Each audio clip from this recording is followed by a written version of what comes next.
Bonjour. Hello. Hola. Marhaba bikoum. Sur le fil, Le podcast d'actu de l'AFP. des nouvelles choisies pour vous sur notre fil info. Il y a 10 jours, le monde a assisté avec vertige à la première attaque directe de l'Iran contre Israël. Une riposte de la République islamique à une frappe attribuée à Israël contre son consulat à Damas le 1er avril. L'offensive iranienne menée avec des centaines de drones et de missiles n'a pas provoqué de morts et a fait peu de dégâts.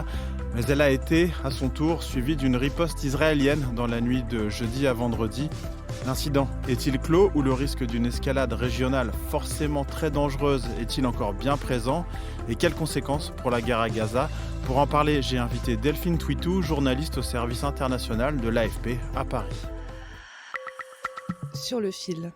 J'ai d'abord demandé à Delphine, qui couvre la diplomatie, de faire le point sur la dernière attaque intervenue dans la nuit de jeudi à vendredi avant l'aube. Alors à ce stade, ce que l'on sait, c'est qu'il y a eu 3 explosions dans le centre de l'Iran. Cette attaque a été attribuée à Israël. Alors c'est quand même sur des fondements assez précis, puisqu'il y a des responsables américains qui ont été interviewés par des médias américains. Et d'ailleurs, l'AFP a eu une confirmation que, effectivement, cette attaque avait été orchestrée par Israël. En tout cas, on imagine bien que les Américains ont été informés et ont donné plus ou moins leur feu vert à ce que Israël orchestre cette attaque et donc qui a fait très peu de dégâts selon les autorités iraniennes. Le New York Times a, semble-t-il, eu des éléments de renseignement israéliens et des éléments de renseignement américains qui laissent à penser qu'il y a eu des drones, mais finalement on a assez peu d'éléments sur le plan purement technique et technologique. Il y a par exemple un gros doute sur d'où est partie cette attaque. Est-ce qu'elle est partie d'Israël? Est-ce qu'elle est partie d'autres pays? Ou est-ce qu'il y aurait eu des cellules israéliennes à l'intérieur de l'Iran qui auraient pu fomenter cette attaque et donc créer ces 3 explosions? 3 explosions, très peu de dégâts, mais alors pourquoi Israël a-t-elle répliqué à l'attaque massive de l'Iran le 13 avril? Une attaque qui elle-même n'avait fait que très peu de dégâts grâce à la défense antiaérienne d'Israël et de plusieurs de ses alliés. Selon ma collègue, Israël a envoyé un double message.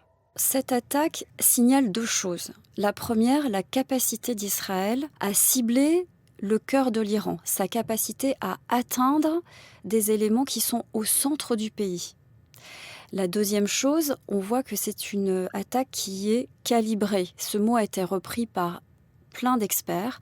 Pourquoi calibrée? Parce que il y a effectivement des éléments qui laissent à penser que ce qu'ont dit les Iraniens sur le fait qu'il y avait eu peu de dégâts sont vrais. Et pourquoi? Parce que il y avait une volonté d'Israël de prendre des représailles, mais sans toutefois provoquer une escalade qui serait extrêmement dangereuse pour toute la région. À ce stade, Israël semble donc jouer la désescalade.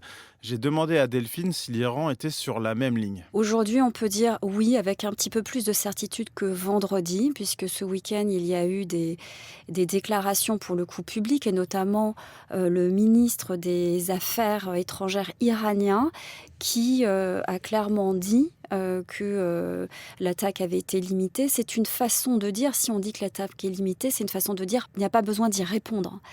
Et par ailleurs, on notera que cette déclaration a été faite à un média américain.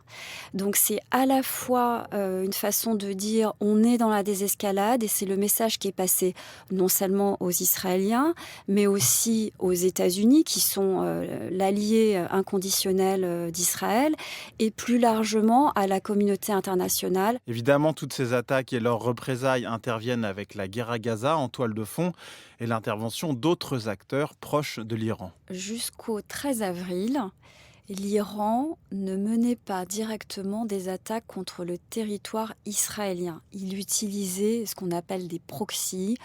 Alors c'est un mot un peu technique, pas forcément très parlant, mais en gros ses alliés.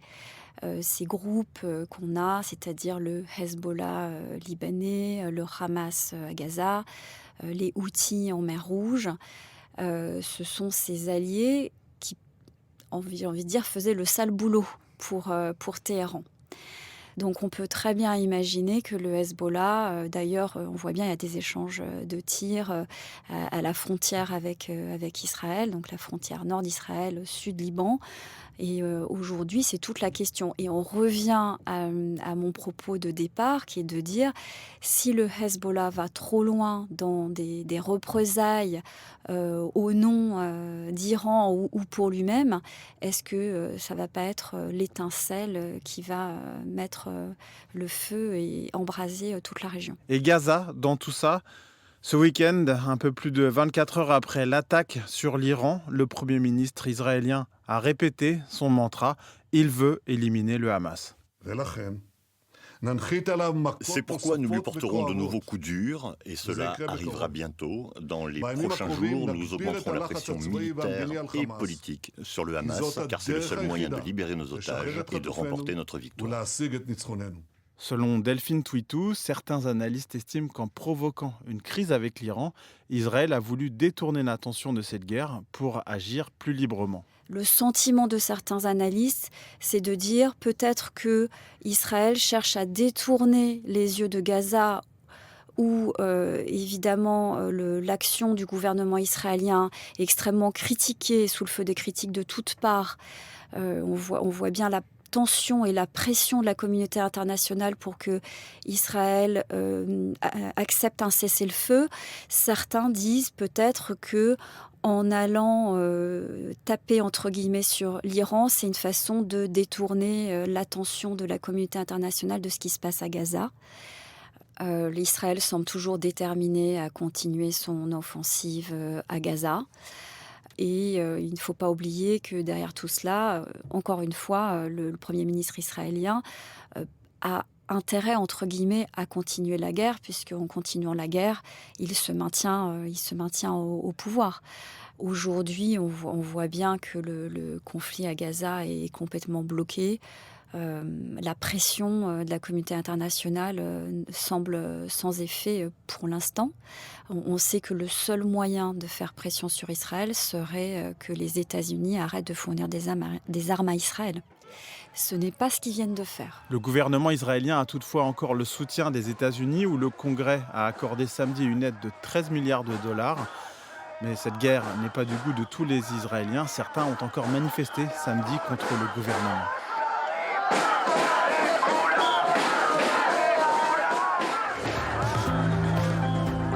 Je suis Maxime Mamet, merci à ma collègue Delphine Twitou pour ses explications. Sur le fil revient demain.